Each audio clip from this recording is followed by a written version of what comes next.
This is a film about a short stretch of water on the River Eden called the Fence End. You'll find it just downstream of Carlilsle. In a way, it's about saying goodbye to a place that will change out of all recognition in the next year with the coming of the new ring road.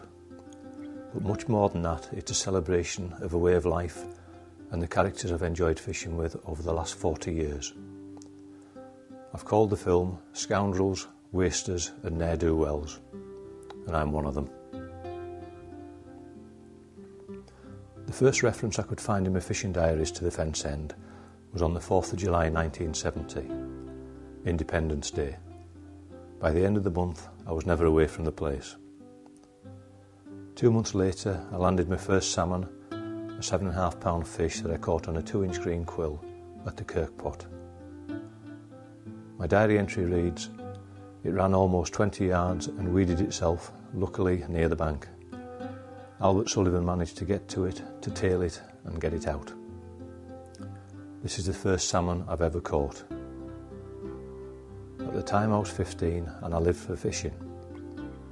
And my heroes were Tommy and Walter Graham, Bobby Templeton, Albert Sullivan and of course Bill Graham. Bill Graham was an NB man and not really a fence end fisher, but it was Bill who introduced me to salmon fishing. No Bill Graham, possibly no salmon fishing and possibly no fence end. So this film's dedicated to Bill.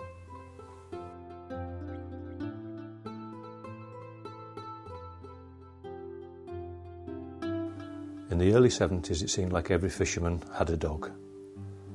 Bill Graham had Trixie.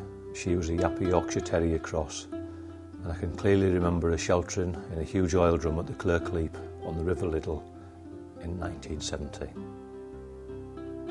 Bobby Templeton had a dog called Mac, who travelled on the petrol tank of an old motorbike that Bobby rode, a bike which I eventually bought from him for £8.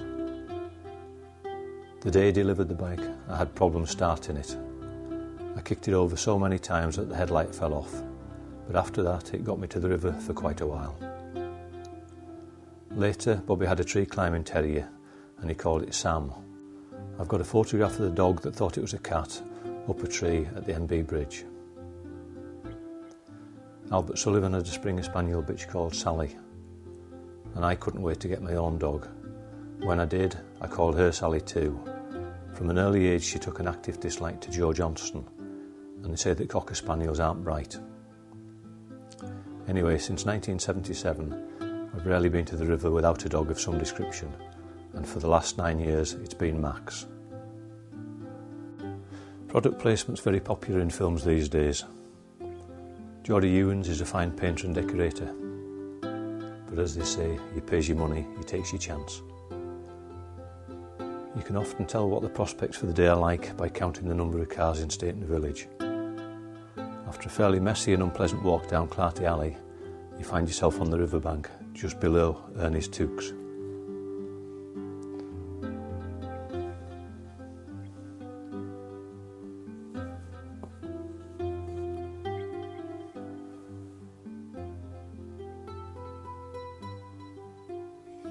And then you look down towards the pipe.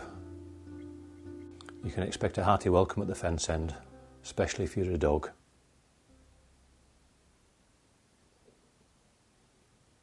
They'd only just met. And then it's down to the Fence End, which is divided quite cleverly into 2 sections, above the fence and below the fence.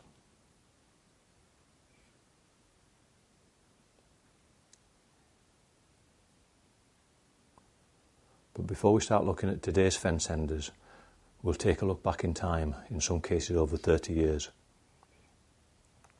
It was lucky that I started taking photographs in 1977.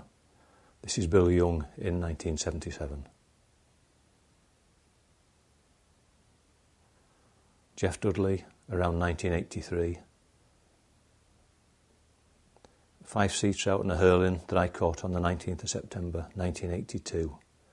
My diary reads, moved to the Fence End and fished down to the rubbish. Finished up with 5 sea trout, a hurling and 1,000,000 offers. Things have certainly changed. Ronnie Tinkler, around 1983, with the same fish as Jeff Dudley. I can't remember which one of them caught it. And a young Howard Jackson with a small fence-end fish, September 1983.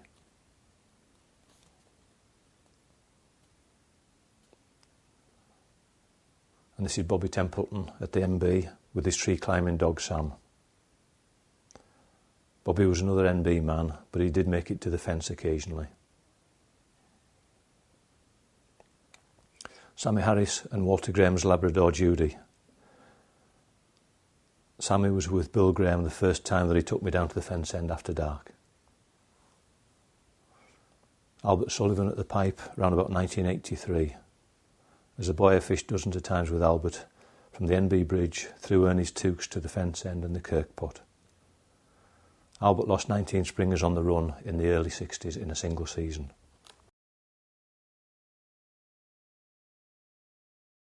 The first of many pictures of Joe Johnston that made it into my fishing diaries, with Eric Glaister's dog and 3 nice fish, roughly 1985.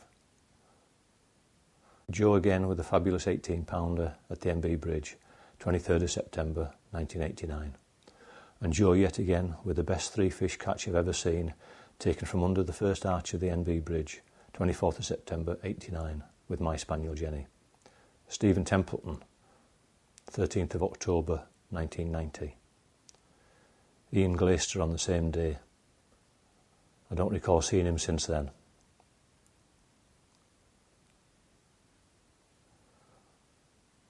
Kevin was a keen fly fisherman and he fished with Stan and Davy Hogarth.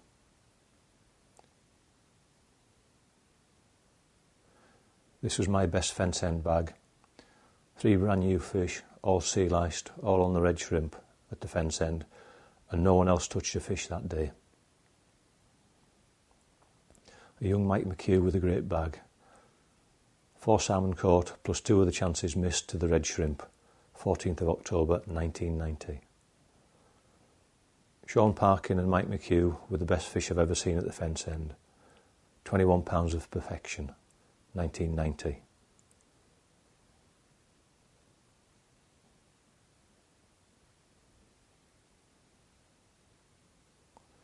And a young Keith Wood in October 1990. 1990 was a particularly good year for good fish. And this fellow was called Blue or Plug or something like that, but it probably wasn't his real name.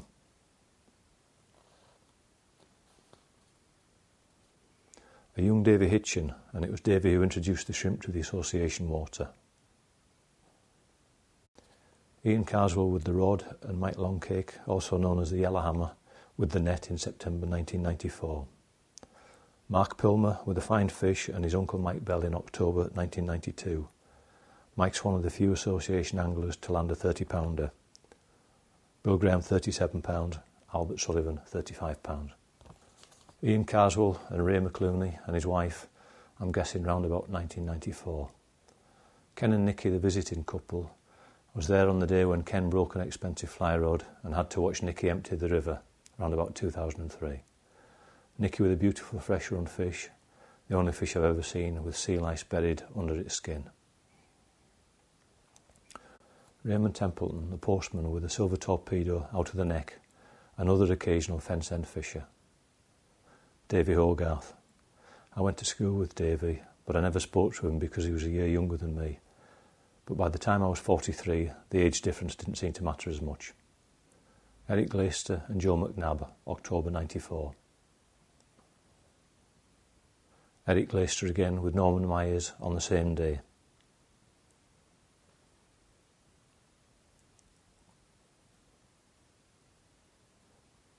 Sean Parkin with a monster out of the cow drink on a bubble floating shrimp in October 94.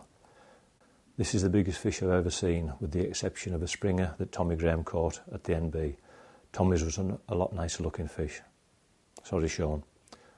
Mike McHugh, Get Your Bleeding Haircut, October 2003.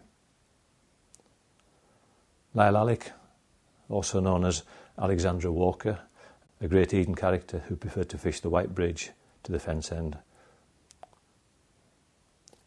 roughly 2004. 2 shots after the floods in 2005, the fence went for a swim down the flood bank.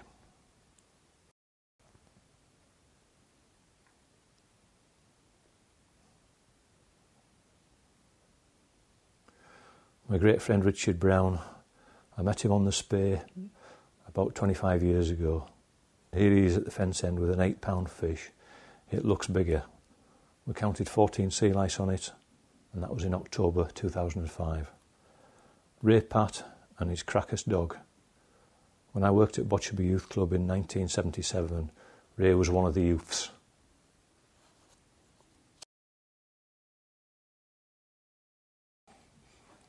Bob Robinson with a good fish in September 2005, and John Joe Crothers lurking in the background. John Joe with an 18-pound fish that he caught 2 casts after I let him in front of me at the boulder in October 2005. Bit of a mistake on my part, but it worked out in the end because I got a 14-pound fish very soon after from the same place.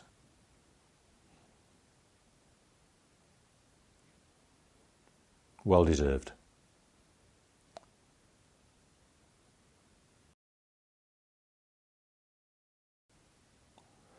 Young Stephen Thompson, a fine fisherman and one of the new breed of fishermen at the fence end, and he turns his hand to photography too. Peter English, would you buy a used car off him? No, I thought not. October 2007. Dickie used to live up the road from me in Darker St Helens before moving to Carlilsle. And the great man himself, Bill Graham, at home in October 2007 with his sons Tommy and Walter. I don't recall seeing much of Tommy at the fence end in recent years, but he did make it down to the fence occasionally. And I didn't see much of Walter at the fence either, because he did most of his fishing after dark. He caught as many sea trout as anyone before he moved over to the net. And a well-deserved 15-pound fish for Howard Jackson, October 2007.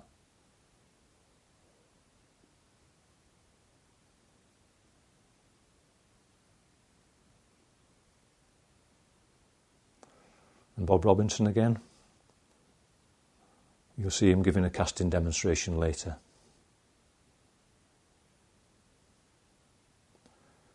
Marlon Proudfoot, even better than casting demonstrations. You can hear Marlon singing on this film towards the end. Apologies in advance. And another one of Davy Hitchens, this time a little bit older. He went looking for a shortcut to the Coop Stream in 1991 and didn't get back to the fence for 17 years.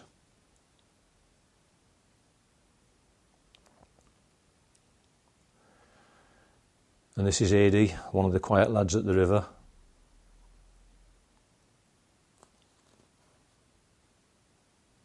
And Peter Dobson from Lancashire, returning the only fish I caught off the Eden in 2008, the first year of the new bylaws. Joe Johnson into the trophy fish of 2008, 17.5 pounds. Joe again with Colin Pilmer.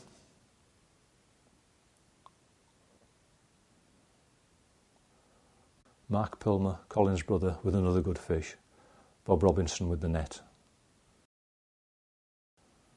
Lee Stevenson.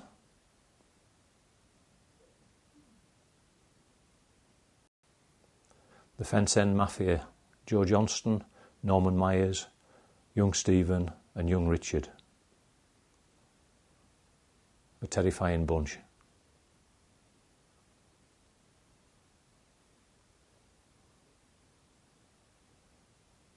And then we've got 3 shots of Richard Noble with a nice fish taken on the fly. Joe Johnson with the net.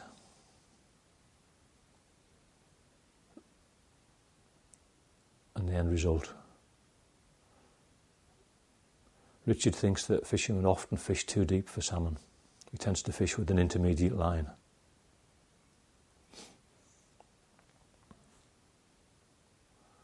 And here's Marlon and Adi doing a little bit of housekeeping, trying to drag out one of the snags at the fence end.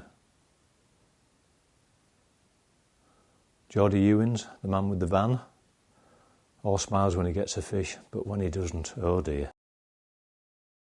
And Brian Irvin. Brian was there on the first evening that I ever fished at the fence end. He grew up with Bill Graham and Tommy and Walter.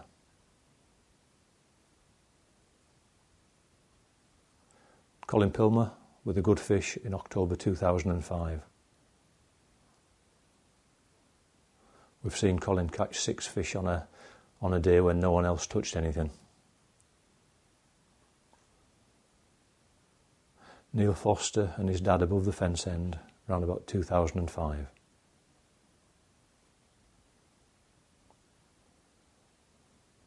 Davy Hitchens on the left with Joe Johnston, the man affectionately referred to these days as the man with 2 cocks, October 2009.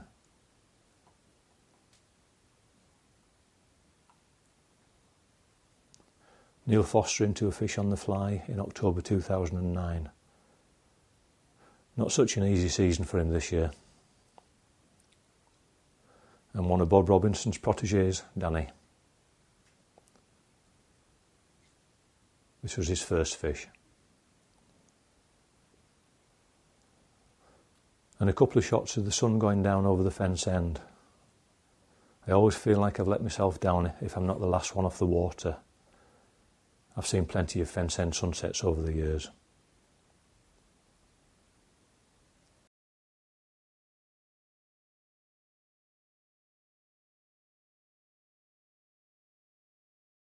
And now it's back to the movie. We start with Bob Robinson again giving a casting demonstration. He's just bought a new rod. He paid £750 for it. And it's taken him 12 months to get his casting up to the standard that it was with his old rod. That's progress for you. And just have a look at this cast, which isn't one of his best. That was the cast he did after I mentioned Joe Johnston's name. I'm sure there was a marked deterioration.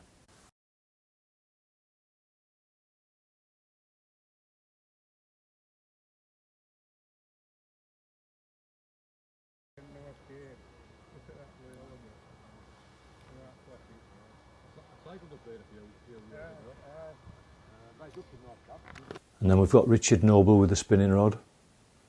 This is something you don't often see. Richard's moved away from spinning and shrimp fishing to fly fishing. I'll send this up to Tulken so that they can see what you do in your spare time. They won't invite you back.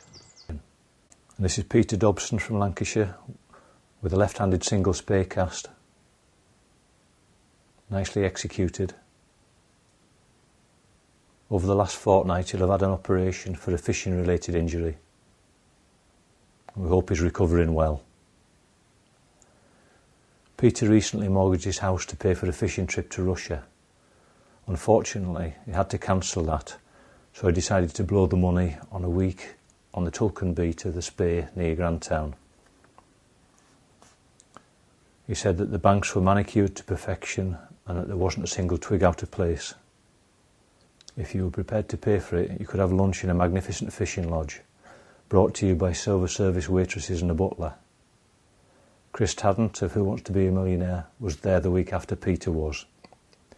Peter can't afford to go back to Tulken, but he will be coming back to the fence end, where he'll continue to rub shoulders with men of the calibre of John Joe Carruthers.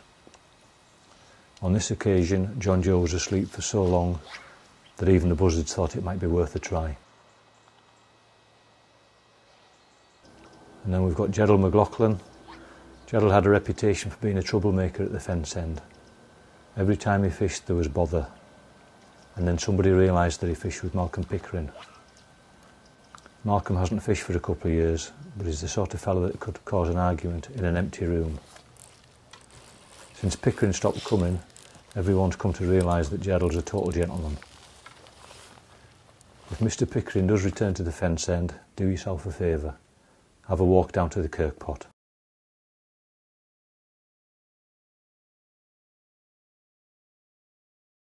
I've took some painkillers, so I'll give it a rest for an hour and see what happens. Conserve your energy. Doesn't help, Peter. No.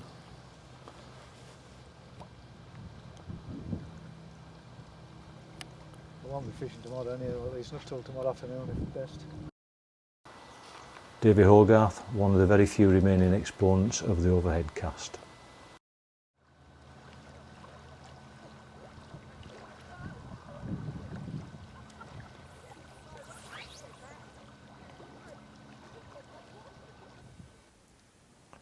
And we've got David Hitchin again with a spinning rod.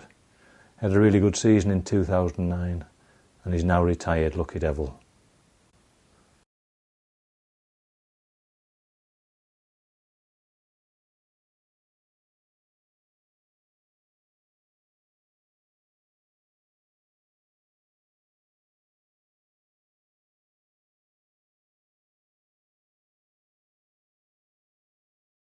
Joe Johnson had an even better season.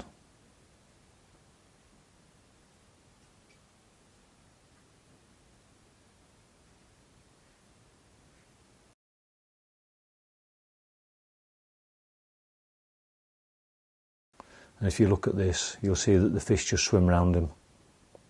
That's why he catches so many fish. There you go, right in front of him. And we've got AD.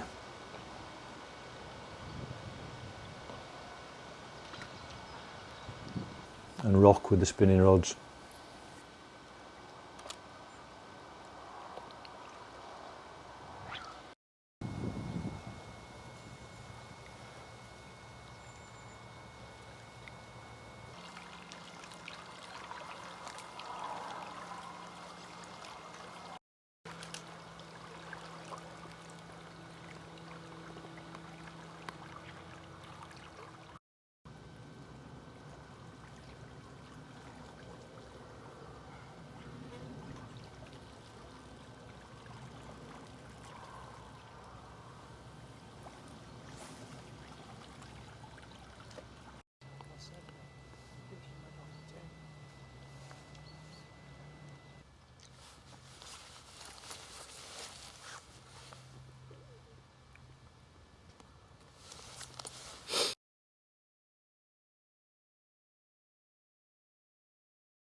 And we've got Hopalong Cassidy. He retired hurt before the end of the week this time. His knee sounded like a pile of bricks churning around in a cement mixer. I'll be able to say it was that bad that Bob went onto the spinning rod.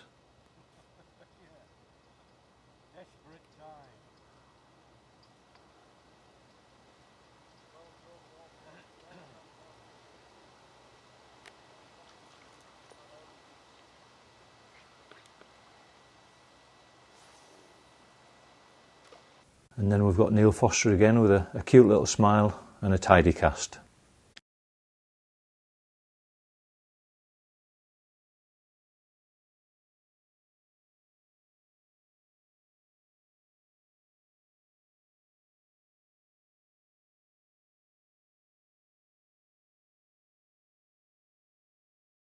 On the website how not to do it.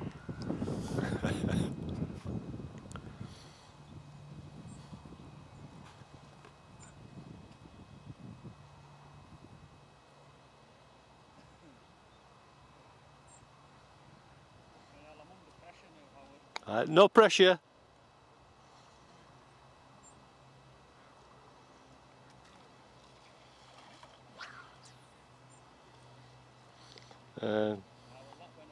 Not bad. I'll cut that one out.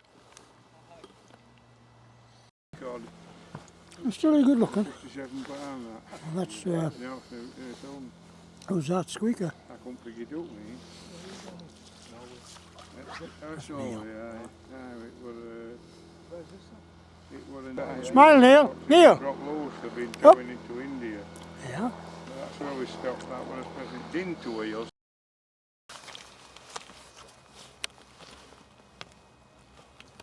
And then we've got Eddie. It's said that Eddie carries every single piece of fishing tackle he's ever bought in his bag. He's bought a new bag this year. It's even bigger and better than previous years. He could go into competition with John Norris.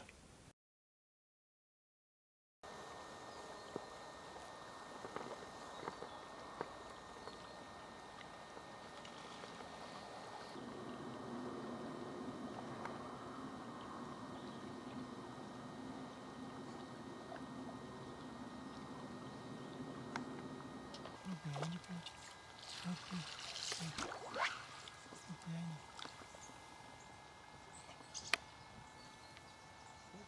this all come from? Ah, there's a bit of a hole down here now, isn't there? Oh, they've reduced it now. It was 800 a day. Now it's 6 because I can't sell the tickets.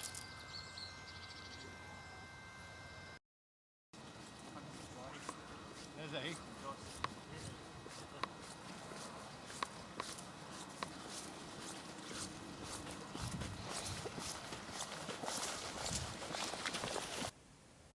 And then we've got Steve, who travels over from the northeast. He reminded me that a little while ago I spent some time with him and his mate Phil showing them how to spay cast. Well, after that he got some private tuition. He now casts far better than I do. He's not offered me any tuition. All he does is bang on about a 29-pounder that he caught off the Findhorn last year.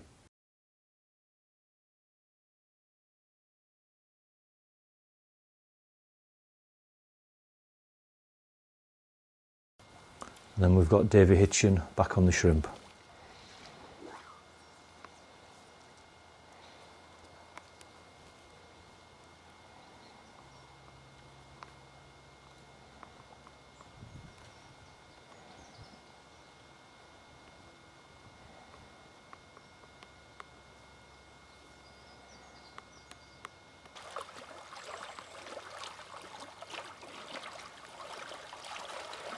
Tackle up again.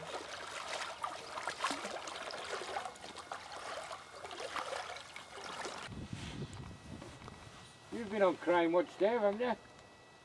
Who? Boo, you don't frighten me, lad.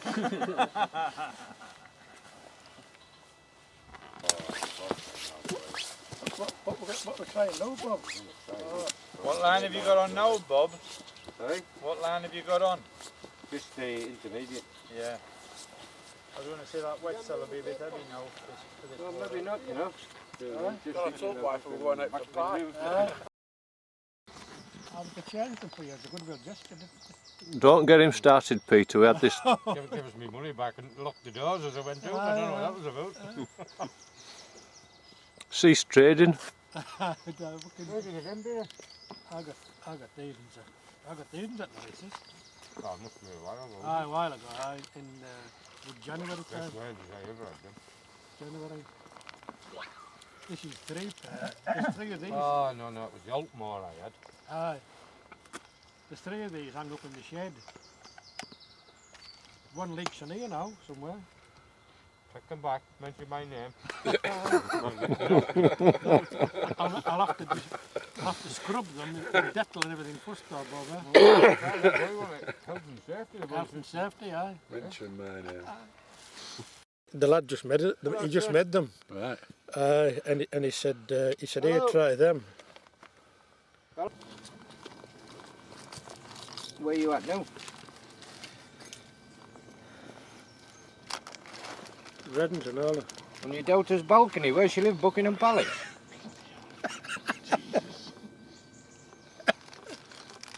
Well, that'd be a decent price for like that, wouldn't it? I would have thought so. If you could have been off it.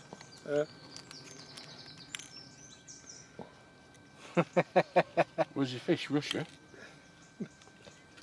All right then, Joe. Tie line, son. Bye.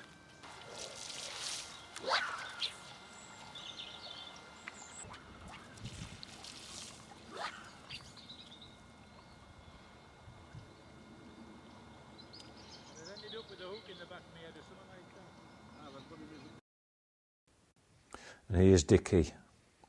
Old age and wear and tear have taken the toll. He's had to develop his own particular approach to casting. He combines every single type of cast known to mankind with a light rod and a shooting head to achieve maximum distance with minimum pain.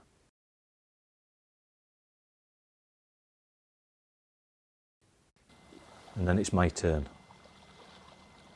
3 or 4 nice casts, but what you don't see is the 379 other casts that ended up on the cutting room floor by way of director's privilege.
Put that to music and you'll have a song tomorrow. Eh? Tomorrow is another day. Yeah. Put that to music and you'll have a song for tomorrow. Tomorrow. We'll get one tomorrow. Tomorrow. What's this? Oh my, he's upgraded, look! He's upgraded, he's got the camcorder, look, Dick! Jesus! I'll be on film now! I've got you singing as well, Marlon. Yeah, oh great! I've got news for you, he's working for the Environment Agency. We've all been looking in the bush, he's got Gonna tell his wife about that fucking madman from Carlilsle. I was wondering if I was going to see him this year, but I've seen him on the last day. At the start of the film, I mentioned that things are about to change at the fence end. I'm not sure when the road and the bridge is scheduled to come through, but it's very likely that things will start to happen in 2010. And from then, things will never be the same again. We might not even get access to the fence end for the autumn fishing next year. The boulders will probably disappear during the construction of the bridge, and the bush where we leave the bags is bound to go too. The peace and tranquility of the place will be gone forever, and we can all expect a lot of traffic noise. But we'll have to make the best of it, and on the plus side, if it rains, we should be able to shelter under the bridge. I suppose people had similar worries when they built the NB bridge, and that didn't turn out too badly for fishermen. I hope you've enjoyed the film. I couldn't end without showing some footage of the capture of a truly amazing fish, and here it is. To be fair, I didn't say it was spectacularly big.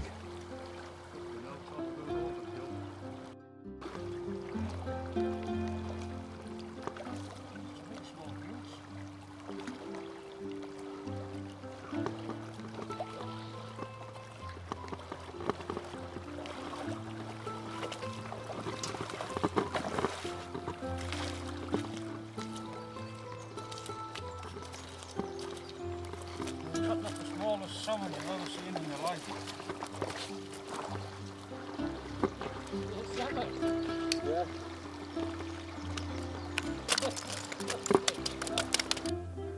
And in catching the smallest salmon anyone's ever seen at the fence end, Neil Foster did catch a truly amazing fish. Tight lines for 2010 and beyond, and best wishes, Howard Jackson.